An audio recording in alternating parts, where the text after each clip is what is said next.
Hey team, Melissa from Melissa vs. Fibromyalgia here, and I am here to rectify something.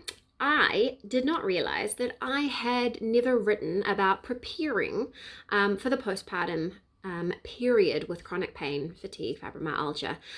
We talked about it a bit in the Pregnancy and Parenting with Chronic Pain, Fatigue, and Fibromyalgia Facebook group, which you are welcome to join if you're a female who is considering pregnancy or trying to conceive or pregnant or have children. We talk through all of these areas regularly, but now it's time to address it here. So this video is about the top 5 things to consider. There's actually quite a few things to consider, and I've created a checklist.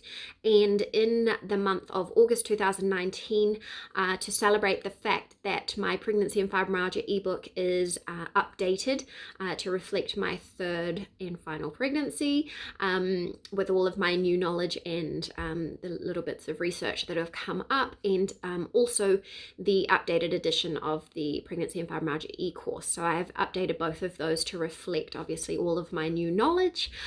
So to celebrate, there will be a couple of new bonus checklists, and one of those is this postpartum one, and I can leave a link below for more information if you are curious. But here are my top 5 things to consider for the postpartum period. So number 1 is arm yourself with knowledge. Pretty much it's always going to be arm yourself with knowledge is the first thing to do when you're talking about anything with your health. The number 1 thing you can do is to advocate for yourself. So you need knowledge to do that. And so you can learn about pregnancy specifically. You can learn about trying to conceive and postpartum specifically. But you also need to do it around your illness, whatever that is, whether it's fibromyalgia, chronic pain, chronic fatigue, whatever it is. You can have a look at my pregnancy resources page. I've got quite a lot of information. I've been sharing information the whole time. I've got quite an in-depth post about breastfeeding and pumping, if that's the way that things go for you. It's also a really good idea to learn about breastfeeding, expressing, formula feeding, and mixed feeding so that you're prepared for whatever happens, because it isn't all or nothing. And that's something I learned the really hard way when I had my first son. I didn't realize there was that middle ground, and it made all the difference. And it was the difference between getting no breast milk or some breast milk for my first 2 children. So it is really good to learn as much as possible so that you are able to advocate for yourself, because sometimes it doesn't work out. Sometimes we have too much going on. We need medicines that are not appropriate for breastfeeding, and we have to say, okay, we can't nurse. What are our options? So learning that before you're in that period is a really good time. Have your natural pain relief mechanisms down. Now, this is something you hopefully did before becoming pregnant. I hope that you have a really great list of natural pain relief options that you have learnt to reach for regularly, because habits are much easier to manage than kind of stopping and thinking in the midst of pain and fatigue and wondering what to do. Medicine does have a place, and I never ever have any judgment at all over what people decide to do. And if you come and join the Facebook group, no bullying, no judgment is ever allowed. That cost versus benefit analysis is between you and your doctor, and you are definitely part of that analysis. Your quality of life counts. So any hint of bullying, and people are out of the group. So I just want you to know that.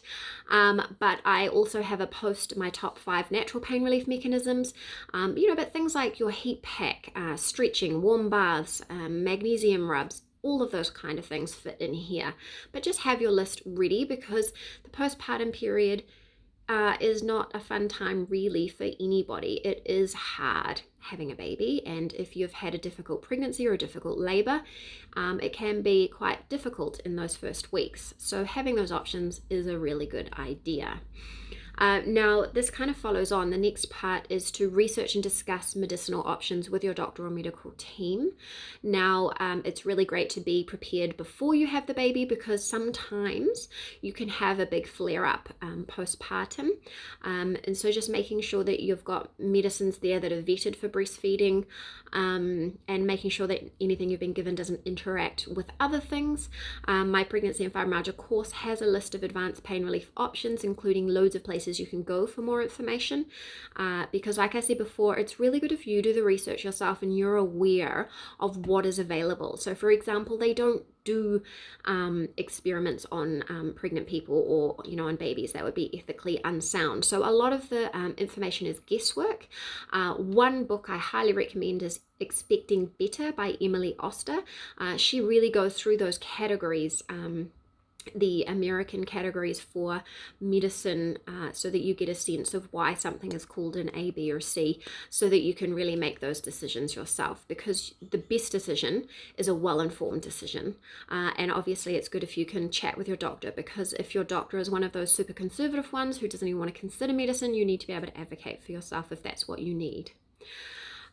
So the next thing is consider what you will tell and how you will tell your delivery team about your illness. So in my first delivery and postpartum, no one really knew about the fibromyalgia and I didn't know what to tell them. In my second and third, I knew much better and I was able to advocate for myself more strongly, and that made a much better experience for me, and I actually recovered quicker because of that. My pelvis issues were actually worse than the fibromyalgia and pain issues, but consider making a brief description of your illness and how it might impact you, what medicines you're on, what you cannot tolerate, and if there are any special considerations.